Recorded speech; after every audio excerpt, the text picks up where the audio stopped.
Hi guys, welcome to the review of the movie fantastic four. Yesterday night నేను ఈ movie చూసాను. నాకైతే చూసిన తర్వాత జస్ట్ యావరేజ్ అనిపించింది.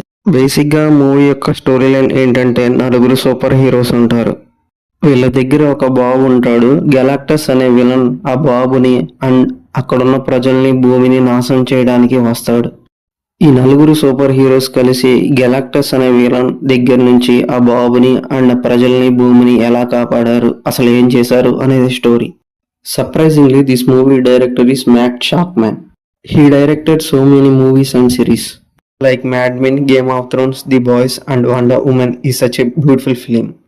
ఇంక ఈ మూవీలో ప్లస్ పాయింట్స్ గురించి మాట్లాడుకున్నట్లయితే, మెయిన్గా ఈ మూవీలో విఎఫ్ఎక్స్ చాలా బాగున్నాయి. రీసెంట్గా వచ్చిన మూవీస్ విఎఫ్ఎక్స్తో పోల్చుకుంటే ఈ మూవీ ఫార్ బెటర్. విఎఫ్ఎక్స్ చాలా బాగున్నాయి ఈ మూవీలో. ఏ మూవీస్ దరిదాపుల్లో కూడా రావు ఈ మూవీకి. తెలుగు డబ్బింగ్ కూడా చాలా బాగుంది, చూడొచ్చు. ఇంక ఈ మూవీలో మైనస్ పాయింట్స్ ఏంటంటే, సేమ్ మార్వెల్ మూవీ స్టోరీస్ లాగానే విలన్ దగ్గర నుంచి ఎర్త్ని సేవ్ చేయటం, ఇది మనకి రొటీన్ అనిపిస్తుంది చూడడానికి.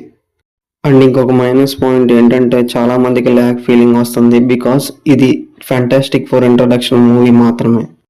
ఎనీవే, మార్వెల్ ఫ్యాన్స్కి ఇది చాలా పెద్ద హ్యాపీ న్యూస్ బికాస్ ఫ్యూచర్లో ఫ్యాంటాస్టిక్ ఫోర్ మూవీ నుంచి ఇంకా చాలా పార్ట్స్ వస్తాయి.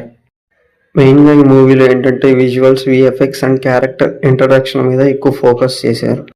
ఫ్యామిలీ ఆడియన్స్తో కలిసి చూడొచ్చా లేదా అంటే ఫస్ట్లో కొంచెం ఇబ్బంది పడుతుంది. దాన్ని స్కిప్ చేస్తే ఇంకా మిగతా మూవీ మొత్తం పర్లేదు, బాగానే ఉంటుంది, చూడొచ్చు.